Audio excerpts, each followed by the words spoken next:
جی السلام علیکم، امید ہے کہ آپ سب لوگ خیریت سے ہوں گے۔ جنرل امجد شعیب صاحب کو عدالت نے اب رہا کر دیا، اس کی کیا تفصیلات ہیں وہ آپ سے شیئر کروں گا۔ اس کے علاوہ ڈالر اور مہنگائی کی کیا سچویشن ہے، شہباز سپیڈ اس ملک کے ساتھ کیا کر رہی ہے، اس حوالے سے بھی کچھ تفصیلات ہیں، اور اس کے علاوہ کچھ دیگر چیزیں جو میری کوشش ہوگی کہ آج کے اس ولاگ کے اندر آپ کے ساتھ شیئر کی جائیں۔ سب سے پہلی چیز، جنرل امجد شعیب صاحب کی جب یہ تصویر وائرل ہوئی، پورے پاکستان نے اس کے اوپر کامنٹ کیا، غم و غصے کا اظہار کیا۔ اس قسم کی نظیر نہیں ملتی کہ ایک سابق سینئر فوجی افسر کو بغیر کسی کرپشن کے کیس کے، بغیر اس نے نہ کوئی بغاوت کی، نہ کوئی کرپشن کی، نہ کوئی بھی ان کے اوپر الزام نہیں ہے، لیکن جس قسم کا بھونڈا مقدمہ ان کے اوپر درج کیا گیا، اور وہ بھی اس حکومت کے اندر جو 13-14 جماعتوں کی جمہوری حکومت ہے۔ تو یہ جو تصویر سامنے آپ جنرل امجد شعیب صاحب کی دیکھ رہے ہیں، اس کے اندر آپ کو بلاول کی جمہوریت نظر آ رہی ہے، مریم کا ووٹ کو عزت دو کا جو بیانیہ ہے وہ آپ کو نظر آ رہا ہے، مولانا صاحب کا 73 کے آئین کے تناظر میں آپ اس کو دیکھیں، اس تصویر کو، باقی بھی جتنی اس میں جماعتیں شامل ہیں، اسفندیار ولی صاحب جو یہ کہتے ہیں کہ مصالحت اور بغیرتی میں تھوڑا ہی فرق ہوتا ہے۔ آپ نے یاد ہوگا بڑا انہوں نے ایک انٹرویو میں یہ بات کہی تھی کہ مصالحت اور بغیرتی میں معمولی سا فرق ہوتا ہے، اس کو بھی ذہن میں رکھیں۔ باقی بھی ان کے جتنے ڈائلاگ ہیں سارے ذہن میں رکھیں، اور پھر اس تصویر کو دیکھیں۔ یہ ہے پی ڈی ایم کا چہرہ، یہ ہے پی ڈی ایم کی جمہوریت۔ اس کے اوپر جتنی آپ بندہ اس کی جتنے زیادہ مذمت کرے وہ اتنا کم ہے۔ ٹو بی آنیسٹ، رات کو کتنی دفعہ میں نے کوشش کی کہ میں یہ تصویر شیئر کروں اور اس کے اوپر ٹویٹ لکھوں، پر مجھے وہ الفاظ نہیں مل رہے تھے کہ جس کے اندر میں ایکسپلین کر سکتا کہ جناب یہ کیا ہے۔ ہاں، اگر کوئی بھی شخص قانون آئین سے ماورا نہیں ہے، اگر کسی شخص نے آئین توڑا ہے، قانون کی خلاف ورزی کی ہے، آپ ضرور کریں، لیکن یہ سب کچھ کیوں کیا گیا؟ یہ صرف اور صرف کیا کسی کی انا کو تسکین پہنچانے کے لیے کیا گیا؟ اس لیے کہ اگر اس میں کوئی قانونی اتنا امپورٹنٹ نقطہ ہوتا تو آج عدالت مقدمہ اٹھا کے باہر اس طرح نہ پھینک دیتی۔ پھر پولیس یہ بھی استدعا کرتی رہی آج عدالت میں کہ ان کو لاہور لے کے جانا ہے، ان کی وائس کا فورینزک کرانا ہے۔ بھائی سامنے نظر آ رہا ہے آپ کو، ایک تو موقع ایسا آیا کہ جج صاحب نے فرما دیا کہ جناب پھر ان کو آپ نادرہ پہلے لے جائیں، وہاں سے بھی تسلی کروا لیں کہ یہ امجد شعیب صاحب ہی ہیں یا کوئی اور تو نہیں ہے۔ میاں علی اشفاق کو بھی میں مبارک دوں گا، ایڈوکیٹ میاں علی اشفاق نے جا کے مقدمہ لڑا بہترین طریقے سے، رات کو انہوں نے اس حوالے سے ٹویٹ بھی کی تھی، اور آج بھی پھر انہوں نے اس کے بعد بھی ٹویٹ کی کہ جناب ضمانت نہیں کروائی بلکہ مقدمہ خارج کروا کے جنرل صاحب کو لے کے جا رہا ہوں۔ لیکن یہ تصویر ہمیشہ یاد رکھی جائے گی۔ دیکھیں، کچھ چیزیں ایسی ہوتی ہیں جس پہ آپ کسی سے اختلاف کر سکتے ہیں، آپ کو اختلاف ہو جاتا ہے، آپ ان سے کہتے ہیں کہ جناب اس چیز کے اوپر ہم آپ سے متفق نہیں ہو سکتے، آپ تنقید کرتے ہیں، لیکن کچھ چیزیں ایسی ہوتی ہیں جن کو دیکھ کے، اور کچھ عمل ایسے ہوتے ہیں جن کو دیکھ کے لوگوں کو نفرت ہو جاتی ہے، وہ قابل نفرت عمل ہوتے ہیں، ان کو دیکھ کے لگتا ایسے ہے کہ یار یہ نہیں ہونا چاہیے تھا۔ آپ موڈ چیک کر لیں، میں اپنی کوئی ذاتی بات نہیں کر رہا، میں اوور آل بات کر رہا ہوں۔ آپ موڈ چیک کریں سوشل میڈیا پہ کس قسم کا رسپانس آیا، اور جس بندے سے بھی آپ بات کریں وہ یہی کہہ رہے کہ یہ ایک انتہائی نامناسب طریقہ کار تھا جس طرح جنرل صاحب کے ساتھ ڈیل کیا گیا۔ اگر آپ عمران خان صاحب کی ٹویٹ دیکھیں، انہوں نے بھی اس کے اوپر ٹویٹ کی، باقی بہت سارے لوگوں نے ٹویٹ کی، میں عمران خان صاحب کی ٹویٹ تھوڑی سی پڑھ کے بھی آپ کو سنا دیتا ہوں، اس میں جنرل صاحب کی تصویر بھی ہے۔ خان صاحب لکھتے ہیں کہ مجرموں کی اس امپورٹڈ سرکار اور ان کے سرپرستوں کے ہاتھوں ہم نے جن پستیوں میں گر چکے ہیں بطور پاکستانی نے دیکھ کر شرم آتی ہے۔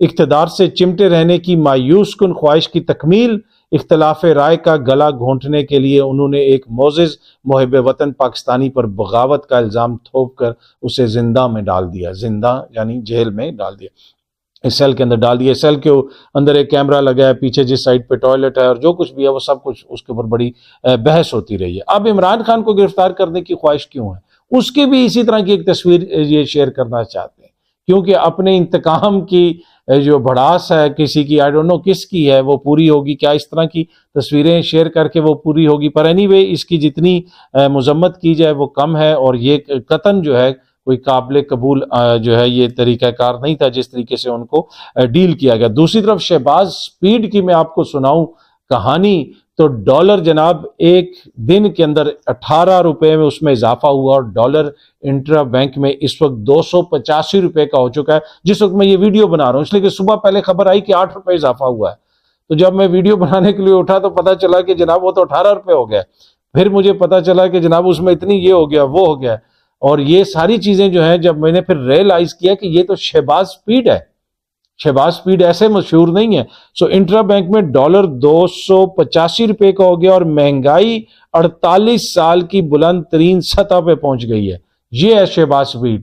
یاد ہے کچھ لوگ کہتے تھے اسحاق ڈار سے معافی مانگیں اور ان کو واپس بلایا جائے.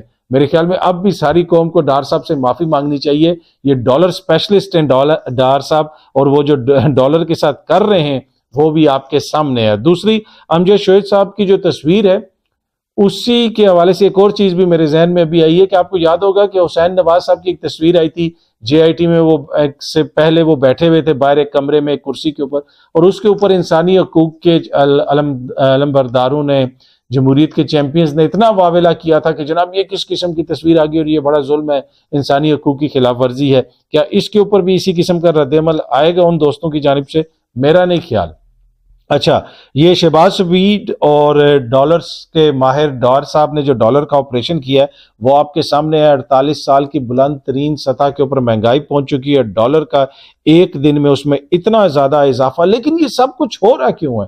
اتنی کیا قیامت آ گئی ہے کہ آئی ایم ایف سے ڈیل بھی نہیں ہو پا رہی؟ کیا یہ سب کچھ جان بوجھ کے کیا جا رہا ہے؟ ملک کو دیوالیہ پن کی طرف لے جایا جا رہا ہے؟ یہ کوشچن اٹھایا جا رہا ہے میڈیا کے اوپر بھی، سوشل میڈیا کے اوپر بھی. اب اس کے حوالے سے کامران خان صاحب نے جو ایک ٹویٹ کی ہے، سینئر صحافی ہیں، وہ لکھتے ہیں کہ ڈالر کی سرکاری قیمت اس وقت 284 روپے، اوپن مارکیٹ میں 325 روپے. اب عوام کو پتہ چلے گا کہ مہنگائی کیا ہے. تاریخی مہنگائی کس کو کہتے ہیں؟ یکمشت پٹرول کم از کم 30 روپے لیٹر اس میں اضافہ ہوگا. شاید کہیں کوئی بیٹھ کر پلان کر رہا ہے. یہ بڑی امپورٹنٹ لائن ہے. شاید کہیں کوئی بیٹھ کر پلان کر رہا ہے کہ مارکیٹس، کاروبار، ایکسچینج مارکیٹ میں زبردست افراتفری مچ جائے، بھول جائیں عوام سلیکشن. جی ہاں جی، کیا یہ الیکشن سے بھاگنے کا طریقہ ہے؟ کیا یہ جان بوجھ کے سب کچھ کیا جا رہا ہے؟ ملک کو اس طرف لے جایا جا رہا ہے کہ اس نہج پہ ملک پہنچ گیا ہے کہ جناب یہ افراتفری ہو جائے گی، مہنگائی ہو جائے گی اور لوگ الیکشنز کو بھول جائیں گے. اگر کوئی یہ سمجھتا ہے کہ لوگ الیکشنز کو بھول جائیں گے تو یہ ان کی خام خیالی ہے. لیکن یہ بڑا امپورٹنٹ کوشچن کامران خان صاحب نے اٹھایا، اور یہ اور بھی بہت سارے لوگ یہ کوشچن اٹھا رہے ہیں کہ یہ سب کچھ جان بوجھ کے کیا جا رہا ہے، کیونکہ بنیادی مقصد ہے کہ کہا جائے دیکھیں جی ملک میں پیسہ نہیں ہے، یہ ہو گیا ہے، اکنامک ایمرجنسی آ گئی ہے، یہ ہو گیا تو ہم تو الیکشنز کروا نہیں سکتے. اور جس قسم کی کل تشریح کی گئی وزیر قانون اور اٹارنی جنرل صاحب کی جانب سے سپریم کورٹ کے فیصلے کی، اس کے بعد تو بالکل واضح ہے کہ حکومت کی بالکل یہ خواہش ہے کہ سب کچھ ہو جائے، سب کچھ کر لیں ہم، لیکن ہم لوگ الیکشن نہ کریں. تو شہباز سپیڈ کی ایک اور کہانی بھی آج ہمارے سامنے آئی، اور وہ کہانی ہے کہ جناب ایک پل گرا ہے باراکو کی سائیڈ پہ. اس حوالے سے میڈیا بھی رپورٹ کر رہا ہے. پچھلے دنوں بھی ایک اس پل کی کوئی شٹرنگ وغیرہ گر گئی تھی، کچھ ہوا تھا.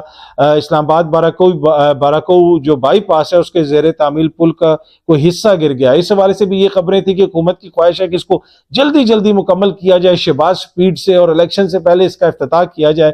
تو جس طریقے سے اکانومی دھڑام سے گر رہی ہے ان کی اس حکومت کی جانب سے، جو جس طریقے کی اکانومی کی مینجمنٹ ہو رہی ہے وہ بھی ہمارے سامنے ہے، دیگر جو مینجمنٹ ہے وہ بھی ہمارے سامنے ہے. لیکن ایک مینجمنٹ بڑی اچھی ہے، دیکھی میری میڈیا مینجمنٹ جہی تہی پھیر دی. تو میڈیا مینجمنٹ کے علاوہ باقی جو بھی مینجمنٹ ہے اس کی کارکردگی آپ کے سامنے ہے، اس کا اندازہ آپ خود لگا سکتے ہیں کہ کیا ہو رہا ہے. آخر میں میری ابھی کسی سے بات ہو رہی تھی، ایک کسی شخصیت سے، وہ بھی کہ پاکستان میں اہم عہدے پہ رہے ہیں، سرکاری افسر رہے ہیں، اساس اداروں میں بھی رہے ہیں. ان سے جب میری بات ہو رہی تھی تو میں نے پوچھا کہ سر یہ امجد شعیب صاحب کی جو تصویر ہے اس کے بارے میں آپ کیا کہیں گے؟ تو وہ پہلے چپ کر گئے اور پھر انہوں نے مجھے یہ کہا کہ میں تمہیں بتاتا ہوں اتھر کہ جب ابھینندن ہمارے پاس رہا تھا پاکستان میں تو انہوں نے کہا کہ یہ میں تمہیں مصدقہ خبر دے رہا ہوں کہ وہ رات کو بڑے کمفرٹیبل بستر پہ سویا تھا. اور جو کلبھوشن ہے جو اس وقت پاکستان کی تحویل میں ہے، ریاست پاکستان کی تحویل میں ہے، وہ بھی بستر پہ سوتا ہے، پلنگ پہ سوتا ہے. وہ بھی مطلب اس کی بھی سیل کی کنڈیشن یہ جو جس میں امجد شعیب صاحب کو رکھا ہے اس سے بہتر ہے. تو اس سے زیادہ میں اور کچھ نہیں کہوں گا. تو مجھے بھی شرمندگی محسوس ہوئی کہ اب میں آگے کیا پوچھوں جب چیزیں اس نہج پہ پہنچ گئی ہیں کہ آپ نے اپنے سینئر سٹیزنز کو، وہ لوگ جنہوں نے ساری عمر اس ملک کو دیا، ان کے ساتھ اگر آپ نے یہ سلوک کرنا ہے. یہ امجد شعیب صاحب نے مجھے خود بتایا تھا ایک دفعہ کہ ہم کس طرح پاکستان آئے. مہاجر ہیں امجد شعیب صاحب، ہجرت کر کے وہاں سے آئے. بتایا انہوں نے کہ اپنی والدہ کے ساتھ ہم آئے، لاہور اسٹیشن پہ بڑا عرصہ بیٹھے رہے، اور کافی کچھ انہوں نے تفصیلات بتائیں، پھر فوج میں بھرتی ہو گئے۔ اور میں نے ان کی جو تصویر جو ہے نا وہ اپنے ٹویٹر پہ نہیں شیئر کی کل رات کو جب وہ آ رہی تھی، اس لیے کہ مجھے ہمت نہیں کہ میں ان کی وہ تصویر شیئر کروں۔ میری جو ان کی اور کوئی تصویر تھی یونیفارم والی، وہ تصویریں وغیرہ تو ہم دیکھتے رہتے تھے، ان کو ٹی وی پہ دیکھتے رہتے تھے، تو مجھے نہیں مناسب لگا کہ میں ان کی باقی جنہوں نے شیئر کیے، میں کسی پہ تنقید نہیں کر رہا، بالکل یہ چہرہ آئینہ دکھانا چاہیے، لیکن اس آئینے میں اب اتنی اگلی شکل نظر آ رہی ہے کہ اس کے اوپر اب لوگ تنقید نہیں کر رہے، اس سے اب لوگ اختلاف نہیں کر رہے، اب اس سے لوگ نفرت کر رہے ہیں، لوگوں کو نفرت ہو رہی ہے کہ یہ ہو رہا کیا ہے۔ پر اینی وے، امید ہے کہ یہ ویڈیو آپ کو پسند آئی ہوگی، بہت جلدی آپ سب دوستوں سے دوبارہ ملاقات ہوگی، اپنا خیال رکھیے گا، بہت بہت شکریہ، تھینک یو سو مچ۔